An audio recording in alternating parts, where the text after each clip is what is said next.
Hello, ladies and gentlemen, my name is SaulApeMan, I'm an ape, and this is Grubby, playing on Warcraft Champions Ladder. You may say, Saul, another Grubby replay. What cool is going to happen in this replay? The answer is, I don't know, but I do know one thing.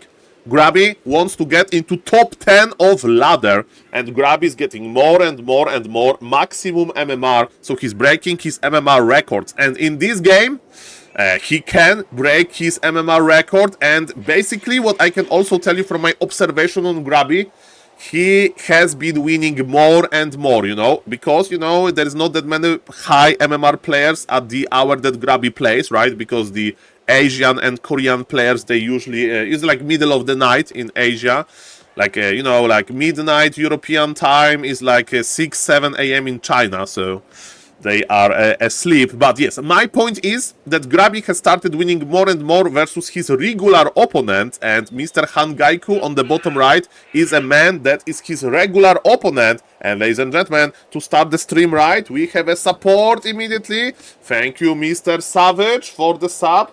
Makura for you. So, also remember, when Grubby gets more and more MMR, and by mean more and more, he's like 2530 MMR, he will lose more MMR, If you have a lot of MMR and you lose to somebody that is like lower MMR than you will lose a lot, right?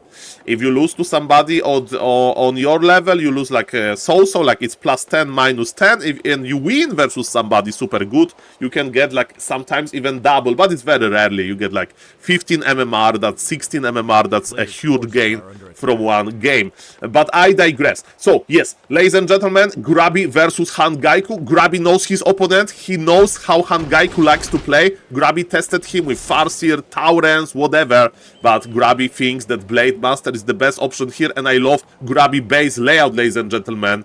Let's go. Let's go. My name is SaulApeMan, I'm an ape.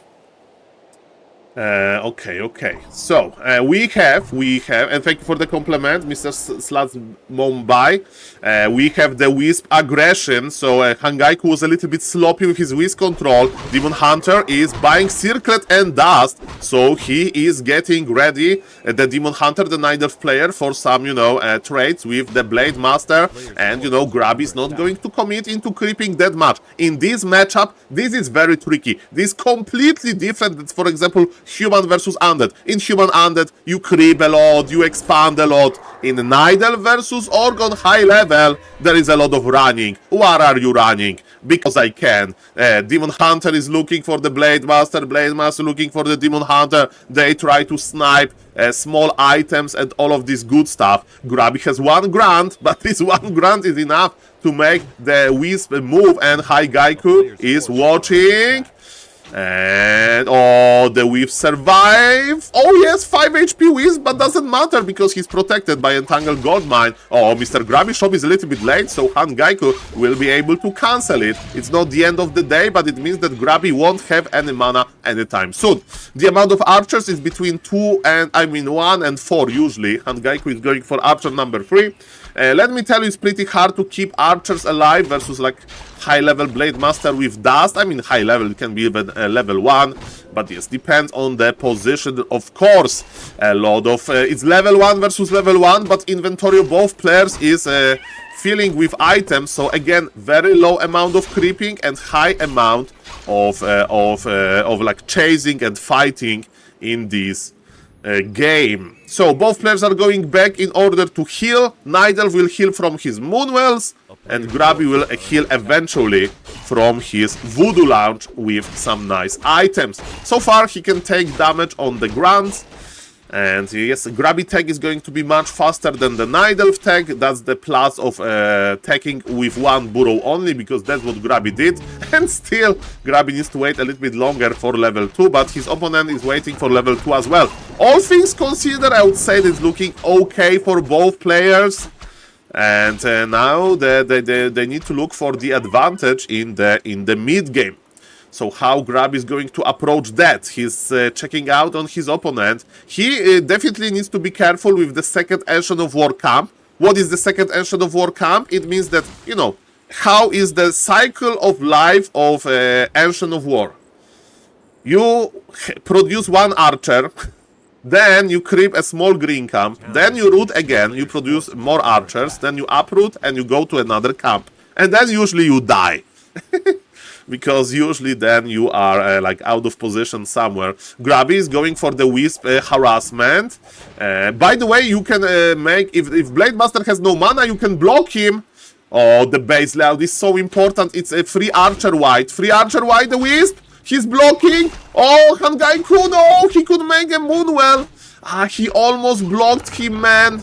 I saw Knopf versus Elegant, and the base layout looked quite similar. And let me tell you, there was like free invisible archer block of the Blade Master. And if Blade Master doesn't have mana, he can't go to Windwalk, and he can't go through invisible archers, you know, because they have collision at the same time. Grab with the power of 3 grunts is creeping very nicely. He's opening with Hex first.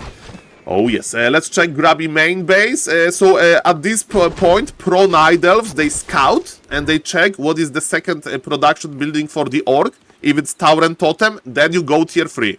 If it's double Bestiary, I mean, if it's double, sorry, it's the opposite. If it's double Bestiary, so Orc wants to play Heavy Raider, you go for tier 3. But if Orc is going Tower and Totem, you stay on tier 2 and you must Dryads with early shop for healing potions.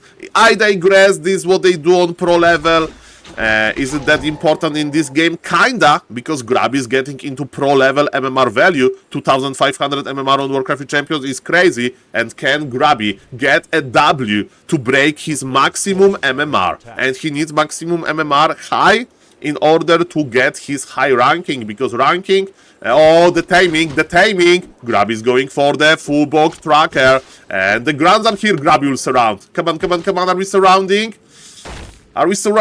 Can we surround? Is he blocked here? And the answer is yes. And this guy drops amazing item. It can be like +6 intel. Oh, that wasn't a surround. No!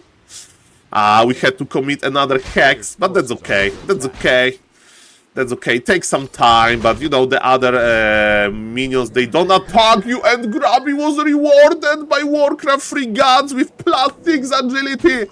Look at this Blade Master, he's just on level 2, but he's already +8 agility, and man, I'm excited to see those big red numbers soon. The same time, oh, Night Elf is going tier 3. Actually, I don't agree with this. Versus Spirit Walkers, you should be massing Dryads. In my opinion, at least that's the consensus on pro level, but we'll see what the time, how the game will develop. Force Aura is amazing, right? I know that Grubby doesn't, he has some range units, actually has only 2 range units, but Force Aura works versus Blade Master, versus Grunts, versus Raider. It's basically strikes you back. So if the melee unit attacks your any unit, the melee unit takes some damage. It's like Force Aura, you know, the Force from Diablo 3, for example. I do remember some nice Paladin Force build in Diablo 3, good old times. Demon Hunter is creeping nicely, he has double mana spender build. It's interesting to go for Immolation level 2 that quickly, and man, this Demon Hunter is a freaking beast. We have Ring of Archmagic, which is like better circlet, and yes, this Demon Hunter has very nice stats, he has a lot of HP, and even he has Ring of Regen. If you have enough bears, then you can sell Ring of Regen and exchange it for Orb of Venom or something like that. But yes, Mr. Night Elf needs more time to get online. He needs to go for Bear Buster. So Hangaiku, the Night Elf here, he doesn't want to fight yet. That's why he's creeping. And what's the Grubby idea? Grubby is expanding. Early expansion is very good. If you play versus tier 3 Night Elf, you need to go for an expansion. Why? Because you can hold it, and then you can be, with additional gold, you can be even more efficient the Night Elf with Rejuven with the Orb of Venom. So that's the scenario that you are going to see a lot in pro games. And yes, Grubby is following the meta, man, with his all small adjustment. This is a sharp Grubby, this is a strong Grubby, and you know, he's as strong as his Blade Master in this game, because man, his Blade Master is sick. Very strong, very strong. This camp drops amazing item that can make the Blade Master even better. Let's check it out. Clog of Flames is like versus Bears. It can be okay, but I think okay, Grubby is going to hold it. So it's like Clog of Flames is amazing on like Tauren Chieftain versus Ghouls, for example, right? Okay, welcome everybody. We are creeping slowly, but this camp doesn't deal that much damage. That's good. What about the Nidelv? Nidelv is online.